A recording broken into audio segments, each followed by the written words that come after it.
So I guess the review is The Phantom of the Opera. That's fine by me, so let's get into the synopsis. In the catacombs of the Paris Opera House lurks a mysterious cloaked and hooded figure, the Phantom. Drawn by music and beauty, the Phantom demands that rising starlet Christine Day be given a key role in the theatre's production of Faust. But when the management defies him, he kidnaps the singer and steals her away to his underground lair. The origin of the Phantom starts in the year of 1910 by French author Gaston Leroux. The following year the book was printed and published in English. The book was adapted into many variations, including movies and mainly Andrew Lloyd Webber's 1986 musical. The 1925 film, however, is my favourite out of all of the silent classics, as you can tell right here. This movie is a great gothic presentation, a true classic. The character of Eric the Phantom is absolutely amazing and is definitely my favourite out of all the silent Universal monsters. So on that note, let's move on to the actor who brought the Phantom to life. Lon Chaney. Silent cinema's man of a thousand faces brought tremendous effort to this character.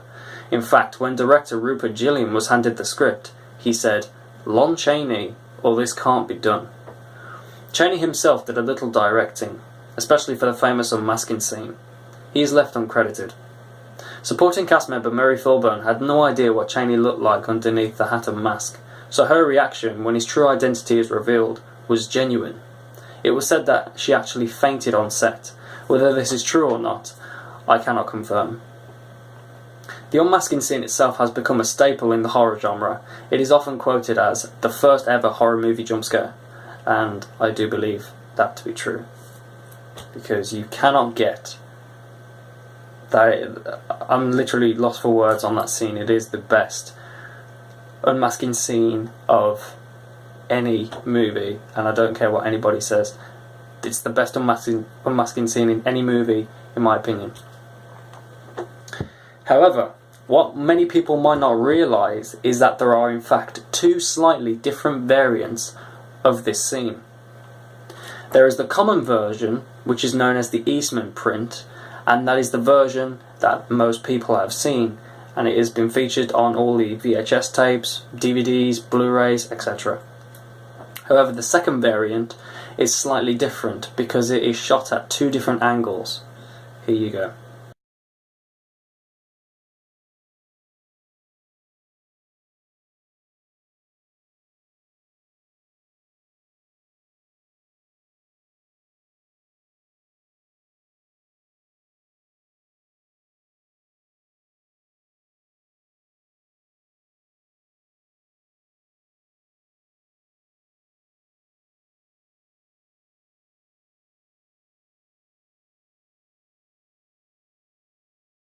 In my personal opinion, I think that the rare version with the alternate angles is much better than the usual one that we have on the other prints of the film.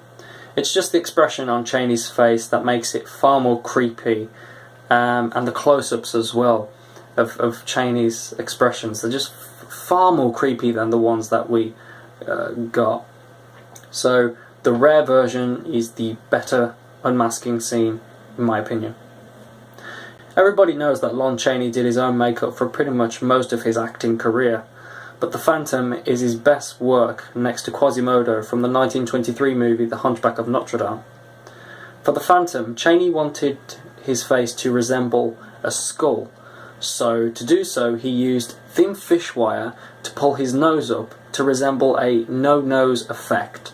He also put egg membrane on his eyeballs to give them a cloudy look. So props, absolute props go out to Lon Chaney for just going through so much effort and so much practical work just to bring a character to life. I also can't think of another actor who actually does his own makeup. But yeah, Lon Chaney, he definitely deserved the name Man of a Thousand Faces for sure. Not a single image was released of Chaney without the Phantom mask. The makeup was kept a secret until the actual reveal. Lon Chaney used a lot of expression in this movie, mainly with his hands, which is ironic because his parents were deaf, so he'd had a lot of experience with sign language.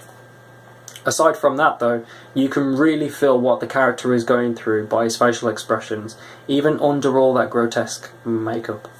The next Phantom of the Opera movie to be released by Universal wouldn't be until 1943, starring Claude Rains as the Phantom.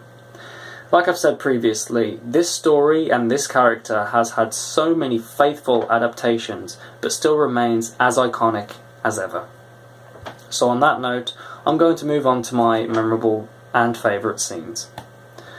Number 1, the unmasking scene.